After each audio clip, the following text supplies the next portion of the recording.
8일 오전 수천 명의 우한 시민이 시 정부 입구에 모여 기업 퇴직자에 대한 의료보험 급여 대폭 삭감에 반대하는 시위를 벌였습니다. 정오가 되자 일부 노인들이 시 민원실 입구로 찾아가 항의했습니다. 곧 많은 경찰이 파견돼 시위대 해산을 시도했습니다. 우한 시민 천 씨는 9일 희망지성 인터뷰에서 말합니다. 현재 건강보험 개혁은 서민들에 대한 일종의 권리 박탈입니다. 저희는 의료보험 카드로 200위안 이상의 의료보험 급여를 받았습니다. 이번 변경으로 80위안 이상만 지급받게 됐습니다.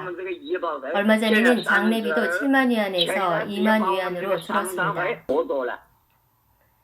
자유아시아 방송에 따르면 현재 외래 진료 시 접수비가 500위안이며 외래 정산액은 700위안에서 3,500위안으로 은퇴자들은 연간 수천 위안을 부담해야 합니다.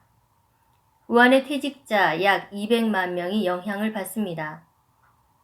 포털왕이는 2월 새로운 의료보험 시행으로 유연고용제 직원은 퇴직 전에 현금 환급을 받지 못하며 퇴직 후 월 현금 환급액은 66위안에 불과 기업 퇴직자의 80%라고 밝혔습니다. 수도 사범대학의 전 부교수 리 위안하는 다음과 같이 말합니다. 분명히 돈을 쓰고 싶지 않거나 더 이상 지불할 돈이 없는 겁니다. 아시다시피 실제로 사람들을 한 명씩 학살하는 겁니다. 사회 취약계층을 대상으로요. 가장 큰 타격을 받는 것은 실직자이고 그 다음이 기업의 퇴직자이며 사실 공공기관과 공무원을 포함 언젠가는 같은 대우를 받게 될 겁니다. 돈이 없으면 말입니다. 따라서 모든 국민은 정부가 말을 번복하고 약속을 마음대로 변경하는 것을 허용해서는 안 된다는 인식을 가져야 합니다. 리 위안하는 중국 공산당이 돈이 없다고 지적했습니다. 과거 지방정부는 토지 매각에 의존해 소득을 창출했습니다. 이제 부동산은 사라지고 땅도 팔 수 없습니다.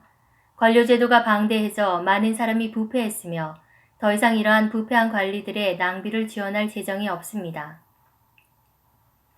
캐나다 공립대학의 중국 전통의학 교수인 조나단 류는 새로운 의료보험이 지방정부가 재정적 어려움을 겪고 있다는 신호를 보내고 있다고 봅니다.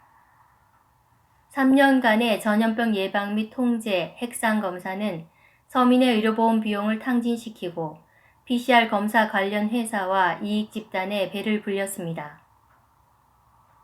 조나단 류는 공산당의 일관된 수법은 서민의 의료보험 혜택을 먼저 삭감하는 이런 식이라고 밝혔습니다. 공산당은 공무원이나 당원 및 간부를 보호한다. 공산당의 전체 통치가 이 사람들에게 달려있기 때문이다. 수년 동안 이중 트랙 시스템을 구축해왔다. 따라서 이 시스템은 처음부터 국민을 위해 봉사하는 것이 아니라 국민을 뒤지고 쥐어짜고 착취하는 것이었다. 오랫동안 서구에서 살아온 우리는 중국 공산당 통치하의 본토에서 실제 착취가 일어났다는 것을 잘 알 수 있다. 우한 시민들은 의료보험 제도 복원을 촉구합니다. 복원되지 않으면 이들은 2월 15일 우한 중상공원에서 퇴직자와 퇴역 군인을 위한 의료보험 권리보호회를 조직, 당국에 계속 압력을 가할 예정입니다. 다음 뉴스입니다. 9일 호주 국방부는 건축물의 완전한 보안을 보장하기 위해 모든 국방부 건물에서 중국산 감시 카메라를 제거할 것이라고 호주 국영 ABC가 보도했습니다. 또한 야당 정치인 제임스 패터슨에 따르면 913개의 이런 장비가 250개 이상의 호주 정부 시설에 설치돼 있으며 모두 스파이웨어가 들어있다고 말했습니다. 국방부 외에도 호주 외무부와 재무부 및 심지어 검찰총장실에서도 이러한 장치를 사용하고 있다는 것입니다. 또 AFP에 따르면 문제의 카메라는 중국 정부가 통제하는 하이크비전과 다화에서 생산한 것으로 두 회사 모두 미국 블랙리스트에 오른 중국 기업입니다. 미국 상무부는 이들 두 회사가 중국 신장 위구르에 대한 감시에 관여하고 있다고 밝혔습니다. 지난해 11월 미국은 국가안보에 대한 용납할 수 없는 위험을 이유로 이 두 회사의 장비 수입을 금지했습니다.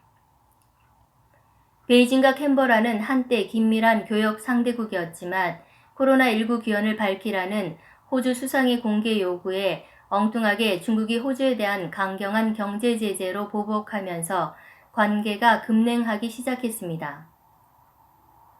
2020년 긴장이 최고조에 달했을 때 중국은 와인 등 호주의 주요 수출품에 높은 관세를 부과했습니다. 노동당 출신 앤서니 알바니즈 호주 총리는 중국이 중국산 카메라 철거에 어떻게 반응할지에 대해서 걱정하지 않는다고 말했습니다. 그는 우리는 호주의 국익을 위해 행동한다. 우리는 진정성을 가지고 행동해왔고 계속 그렇게 할 것이라고 언론에 밝혔습니다. 긴장이 고조된 지 2년 만에 처음으로 호주산 석탄이 중국에 도착한 것도 주목할 만합니다. 해양 데이터 플랫폼인 마린 트래픽의 데이터에 따르면 매직 이클립스라는 선박이 9일 호주산 석탄을 싣고 중국 남부 잔장 인근에 정박했습니다. 블룸버그는 이 벌크선이 주로 제철업에 사용되는 석탄을 싣고 있으며 중국 시장을 향하고 있다고 언급했습니다. 베이징 방문을 앞두고 있는 돈 페럴 호주 통상관광장관은 이번 주 초 중국 관리들과 만나 전면적인 무역 재개 가능성에 대해 논의했다고 밝혔습니다.